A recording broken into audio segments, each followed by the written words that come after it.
Hello, YouTube. Hello, hello, hello. I just recorded, you can see my microphone. I just recorded a podcast episode that is going up.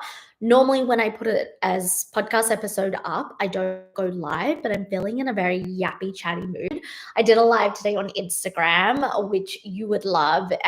It's like 47 minutes long, but it's all about the disconnection we feel with our life and our purpose and kind of some like tangible steps. It's not just like when you watch those things and you're feeling disconnected from your purpose and it's like inspirational, and inspirational content is great, but it's like you want some actionable steps. So I go and watch that on my Instagram. It's a really good live. You don't even have to watch it. You can just turn it on and listen to it while you're walking in the car, anything like that. But today I want to speak a little bit about identity. Now, phase 2 of my woman mastery method, when I speak about identity shifting and identity embodiment, yes, a big part of it is like, okay, how are you acting and perceiving yourself in the sense of like behavior, but also like physically, like dressing, all of that. But today, what I want to speak about is a different facet when it comes to identity shifting and identity embodiment. And this is all about understanding your conviction in self. Now, this stems from, I saw a thread this morning, and the thread said, what's like the worst thing a business coach has said to you? Something like this. The worst thing a business coach has said to you that you've invested in. There were a couple of comments that said, a business coach said to me that I am just not successful because I'm not as convicted as they are. Now, I don't believe if you're investing in a coach or a mentor, first of all, if that's their solution for you, then maybe rethink the investment or, do your homework first, because that's not a strategy. That's not a solution. That's a little bit of a pep talk, but it's definitely not a solution. Whether it's a strategy based coach, mentor, or energetics based, it doesn't matter. However, in saying that, why this relates to the identity talk is you need to understand to be able to shift into your future self to attract the things that you desire in life, whether it is a new apartment or a new house, whether it's a new relationship, new friendships, a brand new car, a brand new, let's say, gym, or something that you want, more clients in your business, or a bigger following, whatever it is, a promotion at your work. You do need to have the conviction. Do you need to measure your conviction up against someone else that is perceived as successful or has the recognition and achievement that you desire? No, and I don't believe you should. Don't believe coaches should be going around and saying, if you're not as convicted as I am, then you're not going to be successful, because like that is very subjective. What I do want you to check in with when it comes to changing your identity, and like I said, identity shifting is phase 2 of the woman mastery methodology that I teach all my clients. But if you aren't convicted in the things you desire, then you're not going to attract those things that you would desire. It doesn't matter what you do. You can listen to YouTubes like this, listen to the podcast, even invest in coaching or therapy, reading the books, watching the master classes. You can do it all. And I say this with love because I've been there. But we think just because we do this work that we're entitled to the next level. We're entitled to the version of success that we desired. We believe that just because we're putting in the work, that's superficial work, that we're entitled. We're not.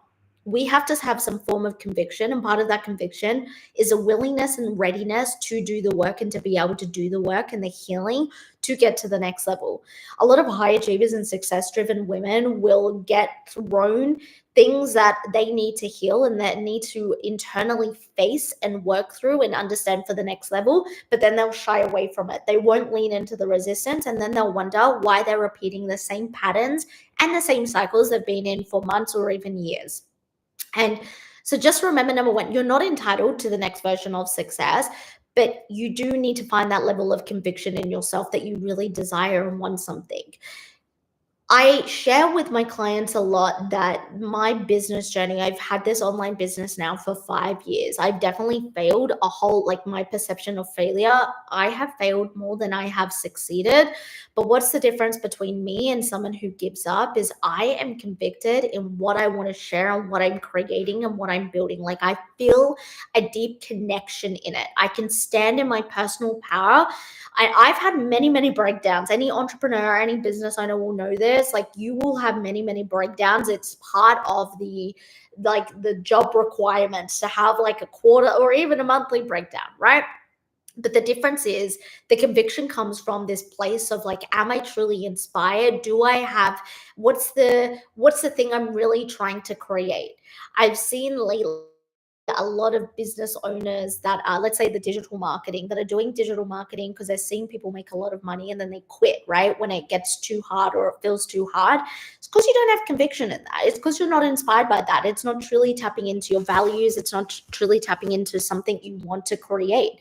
And so I believe that my resilience to be able to push forward in times where business is tough, and business feels hard or it feels clunky or it feels like I don't have the answers anymore, is because I'm convicted in what I'm standing for and what I want to create. And that is the difference where when it comes to your identity. If you are truly inspired and convicted by what you want to create and you have that connection to your long-term value, then you are going to not necessarily find it easier to do something, but it's going to feel better and it's going to feel like you can do it. And so part of identity work is being really, really rooted in who you are. This is everything, like I teach all of my clients, rooted in everything you are and who you are trying to become. Because you know my business, what I've created is to connect women, to help them reconnect with themselves. It's for women who are here to live an above average life, that they know that they are here for something great, for something deeper.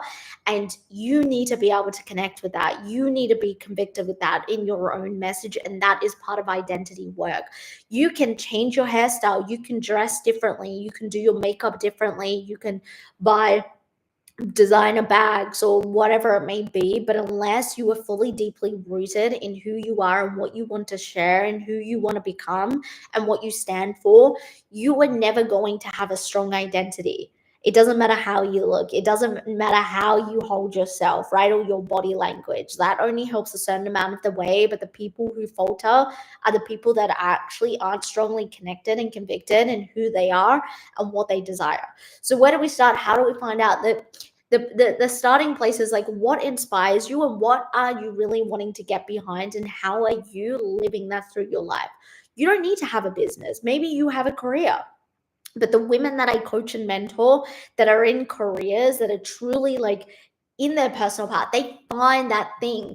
They find the thing in the career that they are really good at, and they don't settle for anything less. And when it feels like it's wavering and it feels like it's not sticking anymore, instead of throwing in the towel, they find, okay, how can I take the thing that I'm truly inspired by, that I can fully get behind, and how can I deepen that? If it's not in this job, in this career, it's somewhere else. And you need to be so rooted in yourself to be able to do that. It's like, if you believe that, okay, let's say you go into a room, there's 100 people including yourself, and the wall is this has been many different social experiments, but let's say the wall is painted purple, but 90, and you're looking at it and it's like, yeah, it's a purple wall, and 99 people are saying it's orange, right? Social experiments have been done with this with different things, where it's like the wall is purple, but 99 people saying it's orange. You eventually are going to be like, oh, okay, it is orange, because so many people saying that.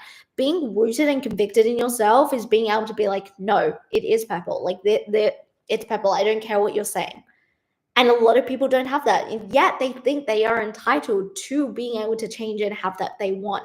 I used to think this. I used to think because I'm putting in the work, I'm doing all of this. Like, I know.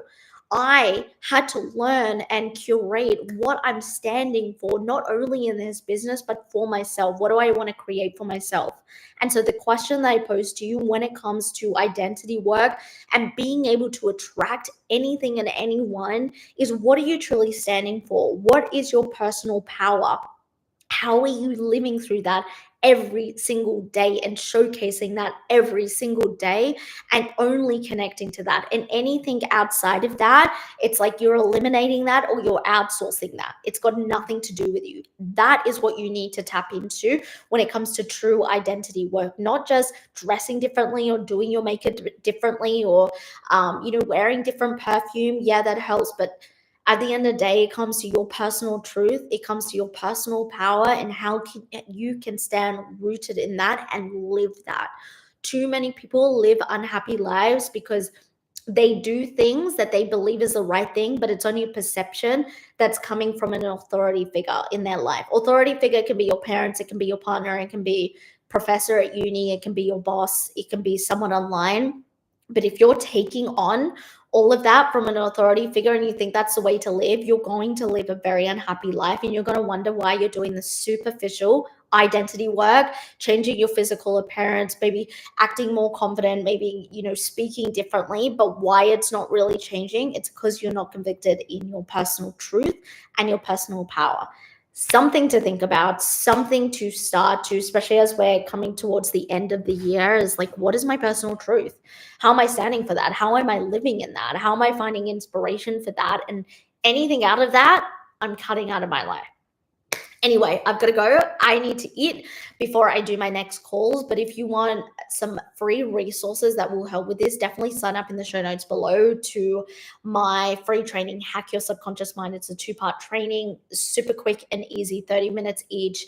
You can watch it, you can listen to it. Something that is going to be a perfect complement also alongside that Instagram live to what I've spoken about today, because today is like a bit of phase 2 in my woman mastery methodology, and hack is all about phase 1. So they're going to pair together nicely. Anyway, I appreciate you. And if you were here and you enjoyed this and you got something out of this, I would absolutely love it if you could hit the subscribe button and the thumbs up. And I'll speak to you soon. Bye.